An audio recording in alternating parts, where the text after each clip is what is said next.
Hi masters. రోజుకు ఒక మంచి మాటలో ఒక యోగి ఆత్మకథ 51వ రోజండి. నిన్నటి రోజుని ఆ ఫకీరు హజరత్ను పిలిచి బంగారపు పళ్ళాలు శూన్యంలోంచి కూడా తెప్పించి వాటి నిండా రకరకాల దినుసులతో వేడివేడి రొట్టెలు, వండినటువంటి కూరలు అమర్చి పెట్టడం, అవన్నీ కూడా తిన్న తర్వాత ఎంతో రుచిగా ఉన్నాయి అనిపించడం, ఈ విషయాలన్నీ కూడా నేను చెప్పుకున్నాం. ఈరోజు మరికొన్ని విశేషాలు విందాం. ఈ మాటలని విన్న తర్వాత, గురుదేవా, ఆ అఫ్జల్ బంగారపు పళ్ళాల వంటి వస్తువులు అంత సులువుగా సంపాదించగలిగినప్పుడు పరాయి వాళ్ళ ఆస్తి కోసం వెంపర్లాడటం ఎందుకండి అని అడిగా. ఆ ఫకీరు ఆధ్యాత్మికంగా ఎక్కువ అభివృద్ధి సాధించలేదు నాయన. ఒకానొక యోగ ప్రక్రియ వల్ల అతనికి ఒక సూక్ష్మ మండలంలోకి ప్రవేశించే హక్కు కలిగింది. అందులో ఏ కోరికైనా సరే తక్షణం నెరవేరుతుంది. హజరత్ అనే ఒక సూక్ష్మ మండల జీవి సహాయంతో అతడు బలిష్టమైనటువంటి తన సంకల్ప శక్తితో ఒకానొక చర్య వల్ల ఆకాశ శక్తి అంటే ఎథరిక్ ఎనర్జీ నుంచి ఏ వస్తువుకు సంబంధించిన అణువులనైనా సరే ఆకర్షించగలిగేవాడు. అయితే ఆ విధంగా సూక్ష్మ శక్తితో రూపొందించినటువంటి వస్తువులు నిర్మాణపరంగా క్షణభంగురమైనవి. వాటిని ఎక్కువ కాలం నిలిపి ఉంచలేవు. అఫ్జల్ అప్పటికీ లౌకికమైనటువంటి సంపద కోసం వెంపర్లాడుతుండేవాడు. ఎంతో కష్టపడి సంపాదించాల్సి వచ్చినా అతి సులువుగా సంపాదించేవాడు. ఆ మాటలు విన్న తర్వాత నేను ఎంతగా నవ్వాను. అది కూడా ఎప్పుడో తెలియకుండానే మాయమైపోతుందిలేండి. గురుదేవులు ఇంకా ఇలా చెప్పారు. అఫ్జల్ దైవ సాక్షాత్కారం పొందినవాడు కాదు. చిరస్థాయిగాను శ్రేయస్కరంగాను ఉండే అలౌకిక అద్భుత చర్యలు నిజమైన సాధువులే చేయగలరు. వారు సర్వశక్తి సంపన్నుడైన సృష్టికర్తతో ఐక్యానుసంధానం పొంది ఉండటమే దానికి కారణం. అఫ్జల్ చాలా మామూలు మనిషి.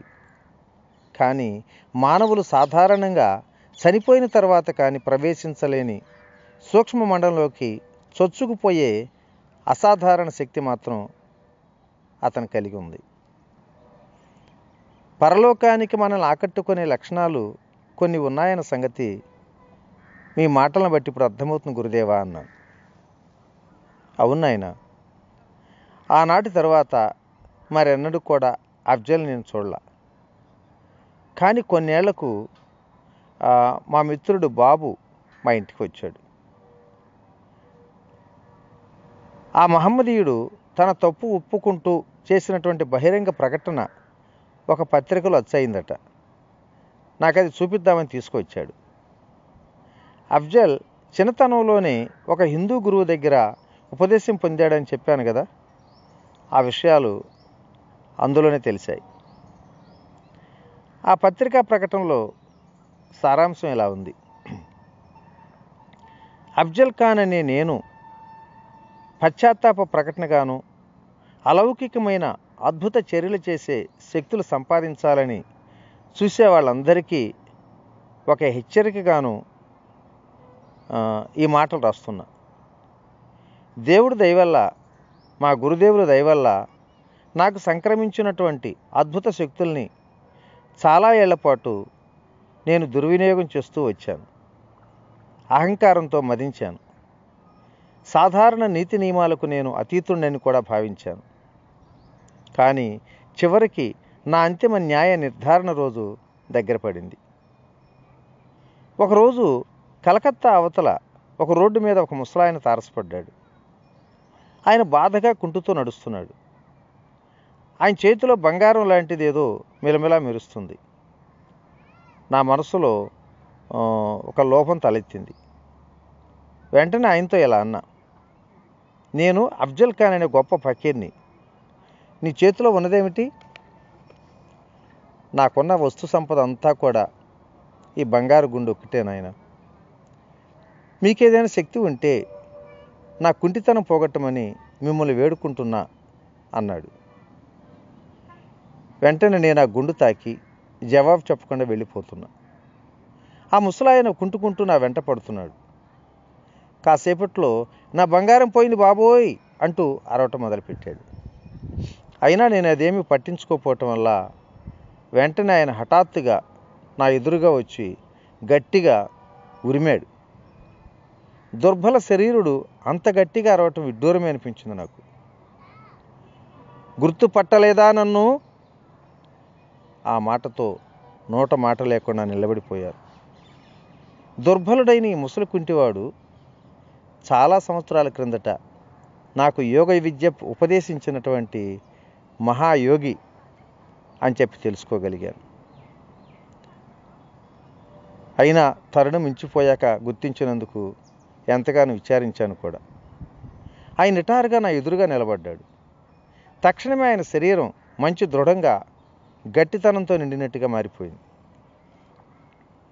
నా గురుదేవుల చూపులు నిప్పులు కక్కుతున్నాయి. నువ్వు నీ శక్తుల్ని పీడిత ప్రజలకు సాయపట్టానికి కాకుండా ఒక మామూలు దొంగల వాటి మీద బ్రతుకుతూ దుర్వినియోగం చేయటం నా కళ్ళారా చూశాను. ఇక నీ శక్తులన్నింటినీ కూడా ఈ క్షణం నుంచి ఉపసరిస్తున్నా. హజరత్ ఇప్పుడు నీ దగ్గర నుంచి విడుదలైపోతాడు. ఇక నువ్వంటే బెంగాల్ ప్రజలకు ఏమాత్రం కూడా భయం కూడా ఉండదు. నేను ఎంతో ఉద్విగ్న స్వరంతో హజరత్ను పిలిచాను. మొట్టమొదటిసారిగా అతడు నా అంతర్దృష్టికి కనపడకపోవటం మానేశాడు. కానీ హఠాత్తుగా ఒక నల్లటి ముసుగు తొలగిపోయింది. నా పాపిష్టి జీవితం స్పష్టంగా కళ్ళకు కట్టింది. గురుదేవ, చాలా కాలంగా నాలో ఉన్న భ్రాంతిని తొలగించడానికి ఇలా వచ్చినందుకు మీకెన్నో కృతజ్ఞతలు చెప్పుకుంటున్నా అంటూ ఆయన కాళ్ళ మీద పడి ఏడ్చేశాను. ఇక ఈ రోజు నుంచి లౌకికమైన నా అభిలాషలన్నింటినీ కూడా విడిచిపెట్టేస్తానని మీ ముందు ప్రతిజ్ఞ చేస్తున్నా. నా వెనకటి పాపాల పరిహారానికి ఏ కొండల్లోకి పోయి ఏకాంతంగా దైవధ్యానం చేసుకుంటాను. ఆ తర్వాత మా గురుదేవులు నన్ను దయతో చూశారు. నీ చిత్తశుద్ధి నా మనసుకు తెలుస్తుంది అన్నారు చివరికి.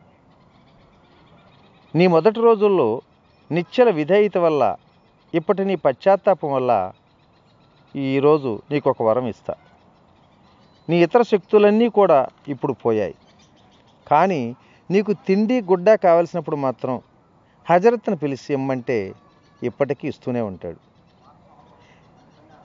ఇక ఏకాంత పర్వత ప్రాంతాలకు పోయి దివ్యజ్ఞానం పొందటానికి నిండు మనసుతో సాధన చెయ్యి అని చెప్పి ఆశీర్వదించాడు. మా గురుదేవులు ఆ అంతర్ధానమైన తర్వాత కన్నీళ్లతో, ఆలోచనలతో ఒంటరిగా మిగిలిపోయాను. ఓ ప్రపంచమా, ఇక సెలవు. ఆ విశ్వప్రేమమయుడి క్షమాభిక్ష అన్వేషించడానికి వెళ్ళిపోతున్నా అంటూ ఆ పత్రికా ప్రకటనలోని సారాంశాన్ని వివరించారు శ్రీ యుక్తేశ్వర గారు. మరి ఈరోజు ఈ మంచి మాటను ఇంతటితో ఉపసంహరించుకుందాం. రేపటి రోజుని కలకత్తాలో ఉన్నటువంటి మా గురుదేవులు శ్రీరాంపూర్లో కనిపించడం, ఆ చిత్రమైనటువంటి సన్నివేశాన్ని రేపటి రోజున చెప్పుకుందాం. ఓకేనా? ఓకే. ఇట్లు మీ రామిరెడ్డి మానసరారం. Thank you.